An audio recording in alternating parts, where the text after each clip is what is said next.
మాంసంలో, అస్థిలో, మజ్జలో అన్నిటిలో కలుస్తుంది, వాటికి బలాన్ని ఇస్తుంది. ఏ విధంగా అయితే ఈ పాలలో నెయ్యి ఉంటుందో అదేవిధంగా సమస్త శరీరం అంతా ఈ రజవీర్యాలు ఉంటాయి.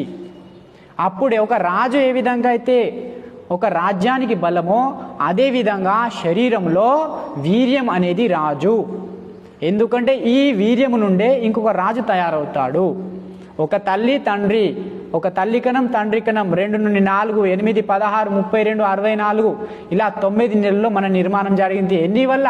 కేవలం ఒక కణం వల్ల. ఒక కణం వల్లనే అంత నిర్మాణం అయింది. అటువంటి కణాలు మన శరీరంలో ఉంటే ఇంకెంతో బలం. అందుకే దాన్ని కాపాడుకోవడం కోసమే, పవిత్రంగా ఉండడం కోసమే ఇది అప్పుడే కాపాడుకోగలం ఎప్పుడైతే మనం మానసికంగా దృఢంగా ఉంటామో, పవిత్రంగా ఉంటామో, నిరంతరం గుళ్ళు గోపురాలు పూజలు పురస్కారాలు శాస్త్రాలు మనసు పెడతామో. ఇదంతా